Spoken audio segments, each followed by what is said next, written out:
Should you sell your business or should you sell your real estate first? This is a $3 million and over owner case study. If you own a business and the real estate that business operates in, maybe you're thinking about selling. There's a decision that can have a massive impact on your long-term wealth.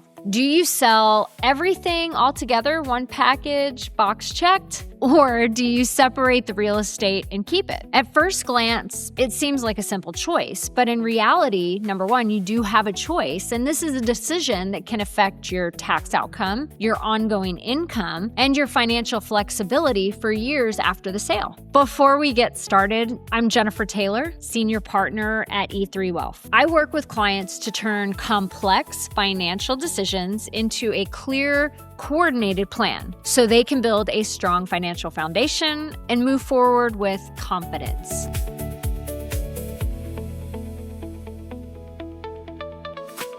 Today, I want to walk through a real-style $3 million scenario. Let's say you own an operating business valued around $3 million, and you also own the building that it operates in, and that's worth maybe $1.5 million.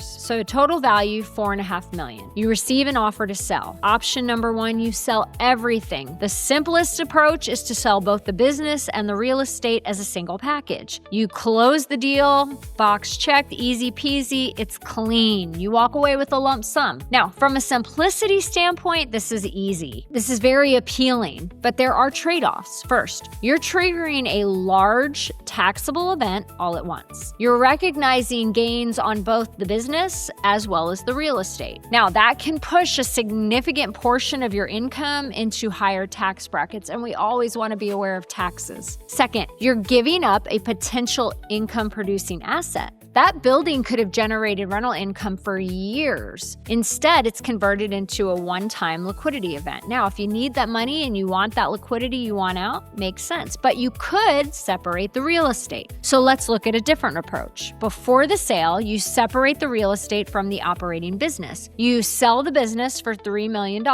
But you retain ownership of the building. Then you lease the property back to the new buyer. Now, instead of a single lump sum for everything, you have proceeds from the business sale, so you do have a liquid bucket, and an ongoing income stream from the real estate. The financial difference. This changes the outcome in a few important ways. First, tax timing. Tax timing's huge. You're no longer recognizing the entire $4.5 million at once. You've separated the two taxable events. Second, the income structure. Instead of converting everything into cash and then trying to figure out how to generate income, you've retained an asset that's going to produce ongoing income as well as have that liquidity. This can be especially valuable, think retirement planning. Then third, this is my favorite, flexibility and control. You now have options. You can continue to hold the property, refinance it, sell it later under a different tax strategy. To be very clear, this approach isn't always better. There are trade-offs. You're still exposed to tenant risk. That can have its own headaches. Property management responsibilities, headaches, market conditions. You might want to get out, but the market doesn't allow you. So you also might have a buyer who may prefer or even require that the real estate be included in the sale. So this isn't a one-size-fits-all answer. The key takeaway is this. Most business owners think that the sale has to be a single event, but in reality, it can be structured in multiple ways. Those structural decisions can influence taxes, income, and long-term wealth. All things that we just want you to think ahead, and this is far more than most people expect. If you're a business owner who also owns your real estate and a sale may be on the horizon, this is one of those very important decisions that we want you to think through in advance, because once the deal's in motion, your options become much more limited. If you would like help evaluating what this could look like in your specific scenario, we would love for you to schedule a conversation with our team,